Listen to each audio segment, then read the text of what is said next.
YouTube keenya rakibsi godhuun tegatina rakibsi YouTube keenya subscribe godha like godha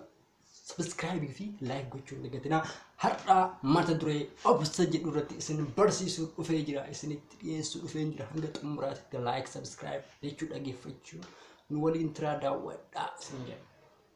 obsi maali waa'ee obsaa irratti waan har'a dhufe isiniif dabarsa hanga xumuraatti na waliin tura isin jedha obsa jechuun waan barbaadu tokko hanga xumuraatti is obsite waan argachuu heddu san argachuudhaaf kan yaada kee keessa sammuu kee keessatti kaa'atu jechuudha obsite waan kan argachuun qaba jettee jennaan hanga isa argatutti obsaan eeggachuu jechuudha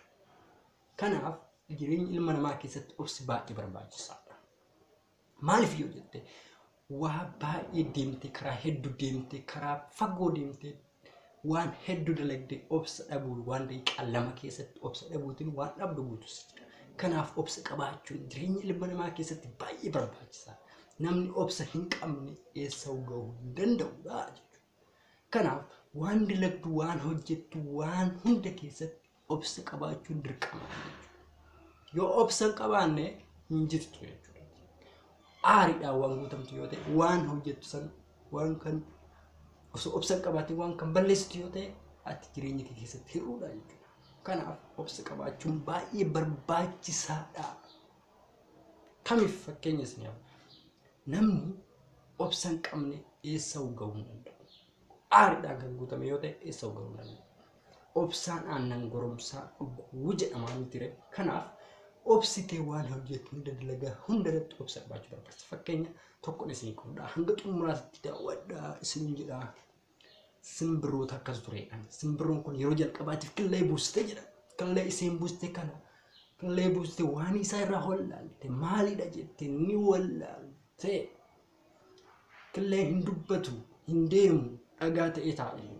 maal rakkatte eessa deemte dhagaa gaafatte waan dhalee hin dubbatu naasa'u mee waan kana taatanii beektanii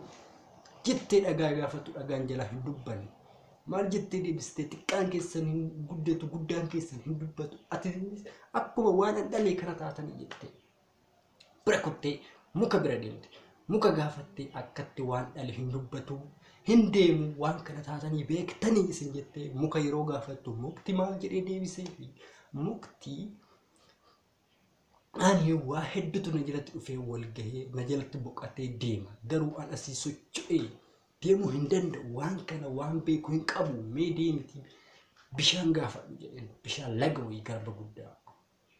gaafa san simbiroon asii kaatee laga dhaqxee laga gaafa dhaqxu waan dhalee hin dubbatu hin deemu waan kana kanaan dura taatanii beektanii isin yoo taatanii beektan mee maa inni mala qabdanii naaf himaa jettanii garba bishaan san gaafate bishaan maal jedhee deebisee fi ani garaa kiyya keessatti qurxummiilee naacholee gara hammadheen qaba hanga ammaatitti obsi hammadheen qaba jira garuu waan ta'e tokko waan nagiidhan tokko hin qabu mee atis jedheen waan dhalte kana kochoo keetiin hammadhuu qabi jedheen qillee iseen buustisan jechuudha hammadhuu qabi turi jedheen waan booda bu'aa isaa argatta kanaaf simbiroon akkuma jedhamte sambooda qabii hammadhuutiin tuttuqii ilaali jedheen isheen simbiroo yeroo baay'ee fuutee qillee san kochoo isitti hammattee turte turbaan lama akkanaa yoo ta'u tuttuqxee ilaalte simbiroon akka isii ba'e jechuudha kanaaf obsi baay'ee barbaachisaa jireenya ilma namaa keessatti isheen obsitee akkasitti waa meeqa gaafatte simbiroo sun haala saniin ilmoo argattee jechuudha ayyee kanaaf jireenya keenya keessatti obsi waan nu barbaachisu waan dalagnu guutuu isaa obsaan hojjechuun dirqama dhaamsa kanan isinii dhaamee jira ani gara kiyyaa obsitan malee waan hojjettan keessatti obsa qabaachuun dirqama isiniin jedheen jira kanaaf hanga waan dalagdu waan hojjettu obsaan hojjedhu ani qophii kana kan isinii dhiyeesse anuma kana warroonni YouTube channel keenyaaf immoo haarawaa taatan subscribe gochuu hin dagatinaa like gochuu hin dagatinaa yoo yaada qabaattan ammoo comment barreessuu hin dagatinaa kana fakkaataa qophiin har'aa qophii yeroo biraa bareechinee isiniif dhiyeessina.